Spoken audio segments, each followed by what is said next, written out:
Hi everyone, it's Liam here from Rating the Races. So we've got some interesting racing tomorrow. I wouldn't say there's a lot of top class racing. We've got the Curragh Cup, which generally doesn't interest me in terms of I've no interest in the Curragh Cup. It's just racing for me. I don't care who wins in terms of the jockeys. You do have to have a little understanding of which jockeys can actually ride and which ones won't ride as well in the UK, and things like that. But yeah, you're just using statistics and knowledge on the jockeys really, and then understanding the horse. But I've no interest in the jockey market, team market, any of that rubbish. Yeah, so anyway, let's dive in and have a look at two races at Ascot. We like a horse. Starting off with the first race, the dash over 5 furlongs, and I'm going to give a chance to a horse that I've mentioned before in previous videos, and that is Killian. I think he's dropped a long way in the handicap. Well, he has dropped a long way in the handicap. He's down from a mark of 105 at his peak, down to 94. Now, last time out was actually his first run in a handicap, and it wasn't very good. He finished last of 9, but he was slowly away. He was taken down early. He looked a bit. I think he's just been a bit of a handful, really. And it's interesting to see that he's now been gelded.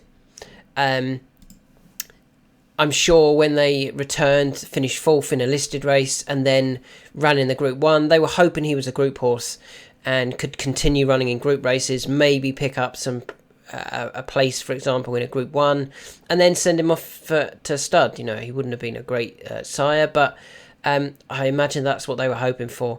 It didn't work. He ran disappointingly in the Group 1-ish. He was beaten 8 3/4 lengths, and then last time out in a handicap, he finished last of 9 with the cheek pieces on, and I think they went, you know, it's not going to work. We're not going to be able to we're not going to be placing in group races, let alone winning them or sending him to stud. So, with that in mind, they've gelded him and they've come back to Ascot. Or I say come back to Ascot. They've gone to Ascot. Now, the handicapper, as I said, has been quite kind this year. He's dropped him £7 for those 3 runs, and he's now in a handicap of 94. Sorry, he went off 98 last time, and he went off 10-1.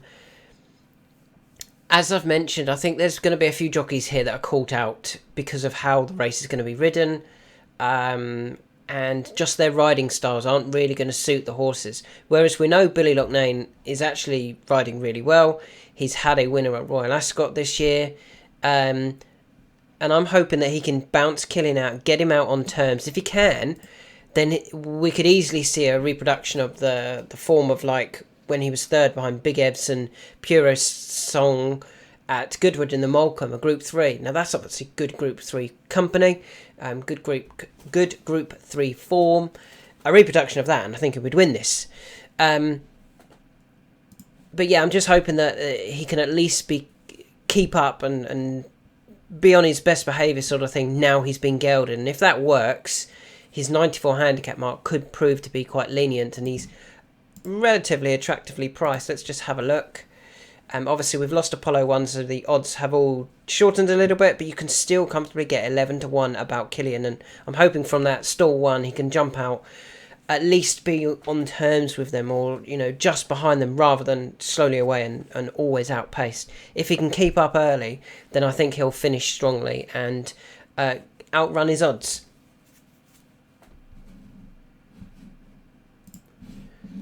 The second race that I want to talk about is an interesting one because the selection I like here currently doesn't have a jockey because it is a reserve, and that's Auburn. Now, I've just mentioned the jockeys being really important in this. I've looked and I've kind of tried to work out who I think might not run, and I think Carry the One might not. I think Bo Pedro might not. And I wonder whether Talis Elvolver might not. Now, they're currently being ridden by Nanako Fujita, Mr. Mirzabayev, and Rachel Veneker. Now, I think Rachel Veneker's the most likely one to be a non-runner, Carry the One. And I think, therefore, Curragh the One could easily run in the colours. Orban could run in the yellow colours and be ridden by Rachel Veneker. Now, if that is the case, Orban generally takes his jockeys a long way. He doesn't have to be hard-ridden or anything like that. He takes his jockeys a long way. So even if they've got an interesting riding style for the UK, I think this horse can take whoever rides a long way. Now, obviously, if it doesn't get in, if none of these are a non-runner and carry the one, Orban doesn't run, we'll get our money back. But I just want to take a chance on Orban getting a nice, comfortable, easy run through without the jockey having to move very much. And if that's the case, I think he'll run a really big race at 12s if he gets in. Now, it's kind of a bit of a gamble in that, as I said, we don't know the jockey, and we also don't know whether he's even going to get in. There needs to be a non-runner. But if he does get in, yeah, I think he could go really close here. His runner, obviously Goodwood, was really eye-catching. He finished way back in the field. What did he beat in the end? He finished 12th of 16, but he was travelling so well in behind runners when everything else was able to make a move and Orban was not. So yeah, I'm hopeful for a really big run from Orban if he gets in. Moving on to the 325 at the Curragh, the Group 3, and this isn't a race I normally get involved in, but there's one I like in this race. I think his form is better than everything else, personally, and that is Kind of Blue. Now, I think Kind of Blue's form has been very good. A couple of wins to start his career, in novice events at Kempton and then at Doncaster, then went to Ascot for the Commonwealth Cup and finished 4th. Now, I think that's perfectly respectable run. Inisherin was winning it. Inisherin, granted, he disappointed a little bit in the July Cup when sent off the 11 to weight favourite, but he went off favourite for a Group 1 after that.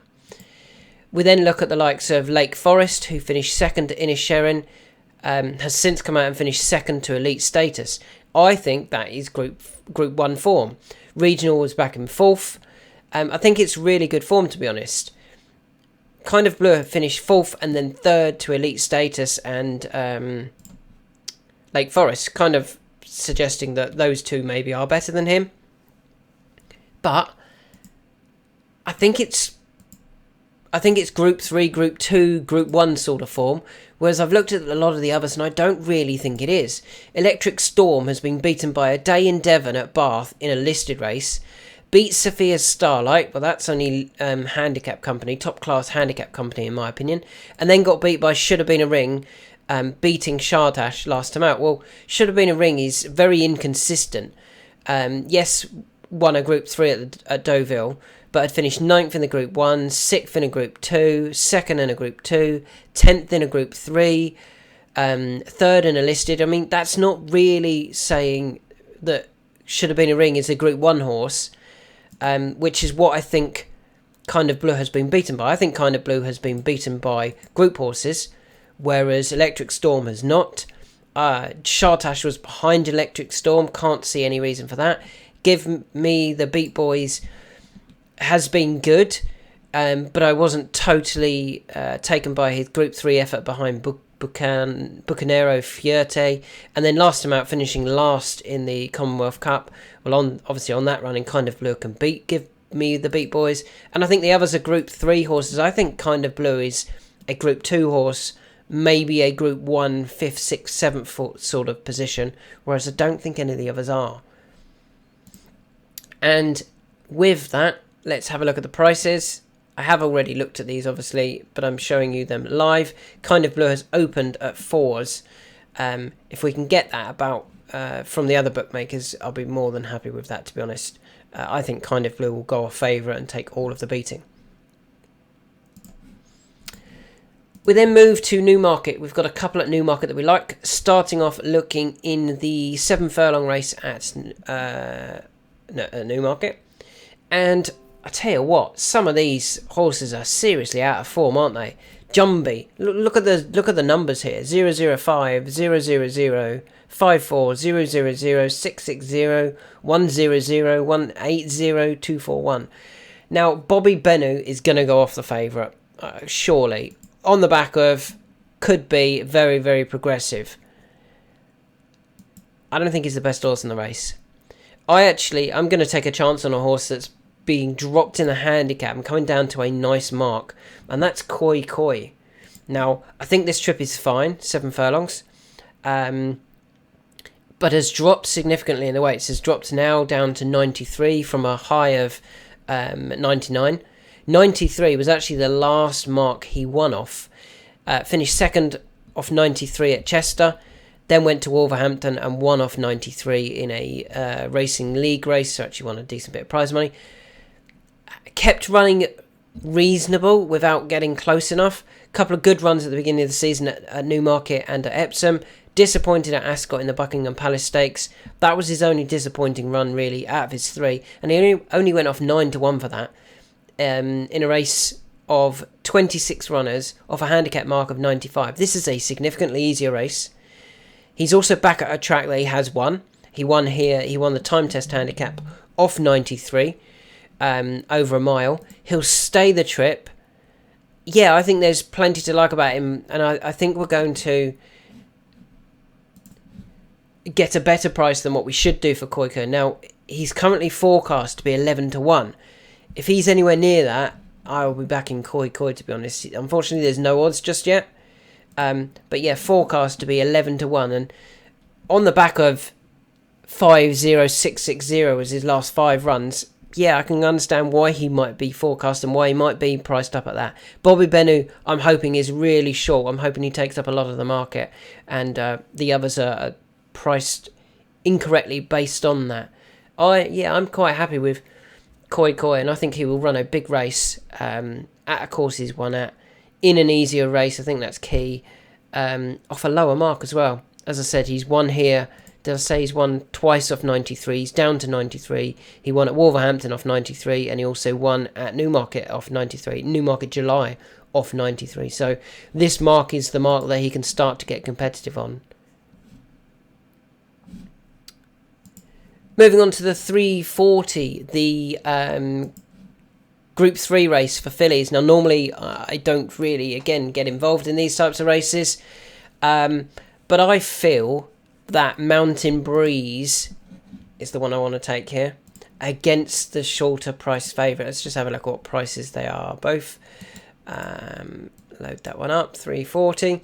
So we can see that Lake Victoria is 11-8 and Mountain Breeze is 15-8. Now, I really like Godolphin horses at Newmarket anyway. I think they are generally much better here. Another reason I like Mountain Breeze, I thought Mountain Breeze actually ran a really good race at Ascot. Despite going off the 9-4 second favourite, she looked in a lot of trouble. And then ran on quietly, quite nicely. She finished 4th in a week when the Charlie Appleby horses just weren't running well. To be fair to the form, it's done all right since. Heaven's Gate went and finished 3rd on the Newmarket July course, beaten by Arabian Dusk and Mountain Breeze. And then went to Nace and won a feature Ballyhane Stakes, won a load of prize money. The runner-up, Simmering, has since come out and finished, has won at Ascot in a Group 3. Another good bit of form. And the winner, Fairy Godmother, obviously we've not seen again, but will be a short price favourite next time out for another Group 1, or for a Group 1, I'm sure. So I think the form is actually pretty strong. Now, obviously, Aidan is likely to have an idea with Lake Victoria in comparison to Fairy Godmother, but I think the thing for me, Mountain Breeze looks like the type that wants further. I'm quite confident that Mountain Breeze will get 7 and a mile, and the step up in trip now I think is an ideal time for Mountain Breeze. Has had a run at the track, finished 2nd over 6, back up to 7. I think will really suit her, and I think she will be the one that can really serve it up to Lake Victoria. And I'm hoping that, the fact that Ryan's not even riding, where's Ryan gone? Is he gone? He's staying at the Curragh instead of coming over to ride Lake Victoria, who, if Lake Victoria was to win this, you could potentially see it being a Guineas horse next year, and yet Ryan's not been bothered to come over and try and see what she's like. 3 to go. They all run at Haydock, so let's move to Haydock for the 225. And the first horse I want at Haydock is in this mile handicap, and it's the very well handicapped but kind of out of form Cruyff Turn. Now, Cruyff Turn has dropped to a mark of 82. He is down to a very low handicap mark for him, formerly rated as high as 100. Now, 82 is interesting because he's one off 82. He's actually one off 90. He's one off 95. He's one off 97. One off 99. So his last winning run actually came off 99 at Redcar last season, 24th of June. As I said, he's dropped significantly in the handicap. He's down to a mark of 82, and I kind of feel that gives him a chance, particularly on like 3 runs ago, at Redcar. He didn't run bad. He finished third behind La Trinidad and Acadian Thunder. Now, Acadian Thunder came out from that race and went and won at Doncaster. And La Trinidad, who was winning off 92, has since won again off 96 at Thirsk last week in the Thirsk Summer Cup. Now, that probably wasn't a bad run from Cruyff Turn. He then went to Doncaster, he then went to Thirsk, he got beat by those 2 horses again. But there's been excuses, I feel, for both of the last 2. Last time out, 2 runs ago, he unseated Ryder on the way to start. And that probably cost him a bit of his chance. He was then slowly behind and never involved. Plus, without being harsh, Duran Fentiman was on him that day. And Duran is one of the worst jockeys statistically there is riding at the moment. Not at the moment, just in the last few years. Last time out, he was ridden by Cam Hardy. They took him down to the start early. And he was there for a little bit before weakening late on. Now, as I said, that came off a mark of 85. He's dropped again down to 82, as I said. That's another £3. He's down to a very, very dangerous mark that if Sean can get a tune out of him, a new jockey, I don't think Sean's ridden him before, I'm just having a look. No, he hasn't. If the new jockey can get a tune out of him, I think he could be very, very nicely handicapped, and I think he could run a really big race here. Now, let's have a look. Where is it? Haydock 225. Let's load up the others as well. 445 and finally 625. Let's just have a look, see if we've got odds for them both. Okay, let's look at this one first. So Cruyff Turn, you can see that there's actually been a little bit of support for him, but you can still get 12s, and I'm hoping that the support continues for him, suggesting that we've fixed him. We know what went wrong.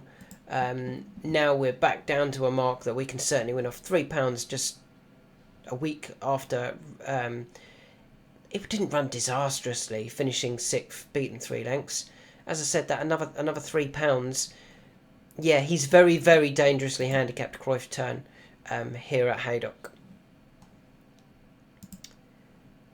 Moving on to the 225 at Haydock, our penultimate race. The horse I like here is Indelible. I can't get away from Indelible, to be honest. This one here. Just put it in the right order. I think Indelible's going to take all of the beating here. Went to Royal Ascot.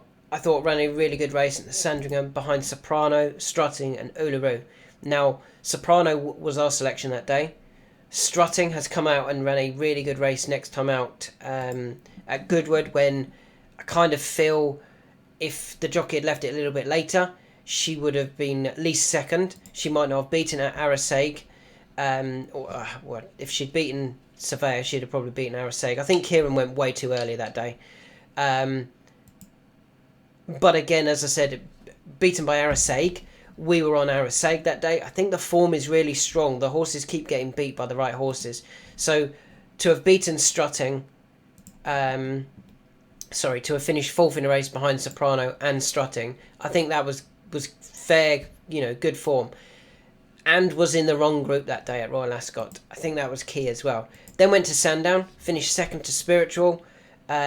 I think Spiritual got an easy run from the front under Richard Kingscote, but the form behind Indelible was still good. Soprano, Regal Jubilee, I think they're the right type of horses behind Indelible, and staying on strongly over a mile. I don't think the ground was quite right either. The good to soft ground. I think the horse wants much faster ground. And yeah, I think she's going to take all of the beating here. in this listed race. She's 11-4. I think she will bounce back here and run a really, really big race. And finally, the last horse I want to talk about runs in the 625. Note there are no odds currently, but I'm hoping we get around about the forecast odds, which are just disappeared. Maybe we'll get some odds shortly. Definitely not going to be anywhere near favourite. I think if you can get a bigger than about 5-1, I'd be very happy with that, to be honest. As bad as his form kind of looks. And that horse is Boardman. Now, Boardman has dropped to a mark of 87. Having been as high as 103 this time last year. This time last year he was 102. He's now 87. He's dropped 15 pounds since this time last year. Now, some of his runs this season have also been reasonable. 5th of 9, 6th of 17, 6th of 12. There's been some decent runs. But I think the key here is he's back at Haydock as well. Ran at Haydock on his return, finished 6th of 9 off 96. Well, first of all, he's already £9 lower. Plus, I feel he gets his ground. I think he wants this good to firm ground. We then look at his other previous runs at Haydock. 7th of 7 off 103. 5th of 6 off 103 in a Group 3. 4th of 12 off 100. Now that would obviously give him a huge chance here in the old Boston Handicap. Beaten just a length and a half off 100. Runs, as I said, off 87. He's then got a 10th off 99. And we have a win off 90. So he's got a win off 90. He's down to 87. I don't think he's run off. He's got a win off 75. So he's won off 75. He's won off 90. He just finds those other races off 99, 100, 98, 103 and 103 and 96. Just too high. But as I said, he's down to a mark now that he can be very, very competitive off. Back at a course that he has won. Yeah, I'm really quite keen on a Boardman, to be honest, off 87. We liked him last time, and I think he was a late non-runner, Boardman. But yeah, if we can get anything above around 5-1, it doesn't look the strongest of races. You can see lots of zeros: 5, 6, 6, 5, 1, 7, 3, 1, 0, 0, 7, 4, 5, 5, 9, 0, 8, 0, 0, 6, 2, 3, 0, 5, 0, 8, 5, 0, 2, 0, 0. None of these horses are particularly in form. Probably Burdett is the one who's the unexposed and is likely to be favourite, but I'm hoping that Boardman is just very, very well handicapped, particularly at a course that he has run well at. So if we can get anything around the 5s or bigger, I'd be very happy with Boardman, to be honest. So a quick recap. Killian, if the gelding operation has worked, I think he'll run a much better race. He's currently available at 11s. Orban does need to get in yet. He does need a non-runner, but he ran so eye-catchingly at Goodwood, it would be foolish to leave him out when he didn't actually have a run last time. Kind of Blue, I think, has Group 2, Group 1 form, whereas I don't think the others do. Currently available at 4s. Just going to see if we don't get blocked. We haven't. 4s.